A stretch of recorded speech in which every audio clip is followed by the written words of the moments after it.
NPS Vatsalya एक ऐसी scheme है जिसमें आप अपने बच्चे के लिए इन्वेस्टमेंट कर सकते हैं। अब ये स्कीम है क्या? ये एक लॉन्ग टर्म इन्वेस्टमेंट स्कीम है जिसमें आप थोड़ा थोड़ा करके अपने बच्चे के लिए पैसा सेव कर सकते हैं। अब अगर इसकी एलिजिबिलिटी के बारे में बात करें तो एक तो इंडिया का सिटीजन होना चाहिए और बच्चे की उम्र 18 साल से कम होनी चाहिए। आप इसके लिए ऑनलाइन भी अप्लाई कर सकते हैं और ऑफलाइन भी अप्लाई कर सकते हैं। ऑनलाइन इसमें npstrust.org.in पे अप्लाई कर सकते हैं और ऑफलाइन में किसी भी बैंक या पोस्ट ऑफिस में जाके इसके लिए अप्लाई कर सकते हो।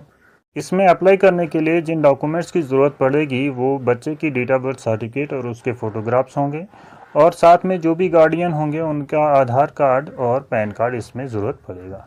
अब अकाउंट जो है वो बच्चे के नाम खुलेगा और उस अकाउंट को ऑपरेट जो है उसके गार्डियन करेंगे जब तक बच्चा 18 साल का होगा।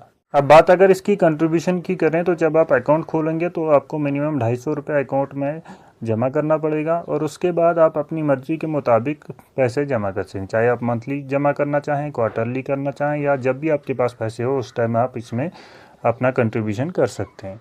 लेकिन 1 साल के अंदर मिनिमम आपको 250 रुपये इसमें जमा करना ही पड़ेगा ताकि अकाउंट जो है आपका एक्टिव रहे।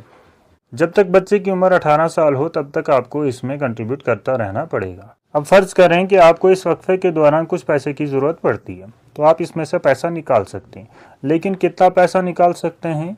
मान लो आपने अभी तक 4 लाख का इन्वेस्टमेंट किया है तो आपको इसका 25% दिया जाएगा, यानी 4 लाख का इन्वेस्टमेंट किया है तो आपको 1 लाख का पैसा जो है वो दिया जाएगा।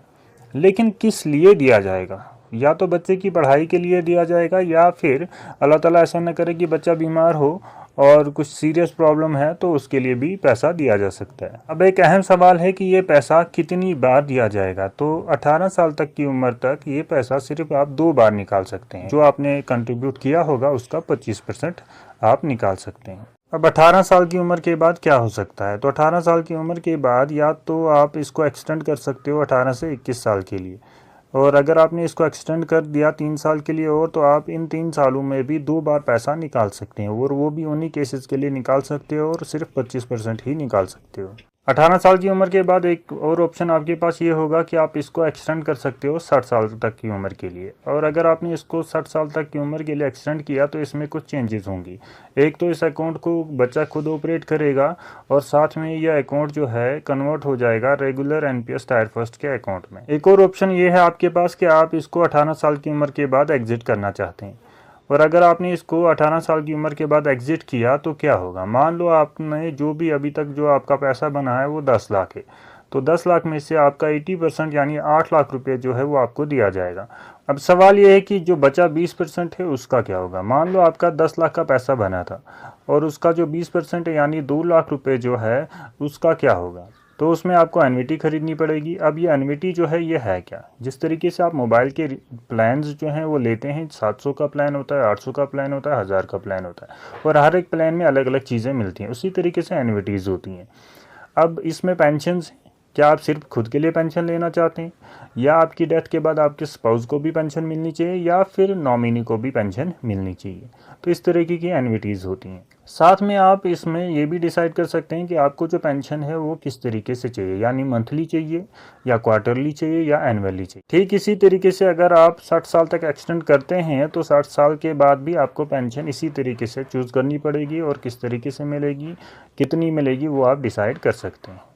एक और अहम बात, अगर 18 साल की उम्र के बाद जो पैसा आपका बना है वो 8 लाख से कम है तो आपको 100% विड्रॉवल इसमें से मिलेगा, और अगर 8 लाख से ज़्यादा हुआ तो वही कंडीशन अप्लाई होंगी जो अभी तक हमने डिस्कस की। एक और अहम बात इसकी कि ये एक लॉन्ग टर्म इन्वेस्टमेंट है, जितना ज़्यादा देर आप पैसा रखेंगे उतना ही आपका पैसा जो है कंपाउंड होता जाएगा। यानी अगर आप इसको 60 साल तक की उम्र के लिए ले जाते हैं तो ज़्यादा बेनिफिशियल है बनिस्बत इसके कि 18 साल के बाद इसको आप एग्जिट करें। अब इस स्कीम में जो भी पैसा इन्वेस्ट होता है वो डायरेक्टली मार्केट से लिंक होता है, यानी जो भी पैसा आप इन्वेस्ट करेंगे उसका रिटर्न जो है वो मार्केट के हिसाब से मिलेगा।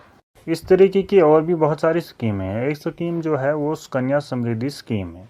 अब इन दोनों स्कीमों में कौन सी ज़्यादा बेनिफिशियल है, अगर आप इसके लिए जानना चाहते हैं तो आप कमेंट सेक्शन में लिख सकते हैं।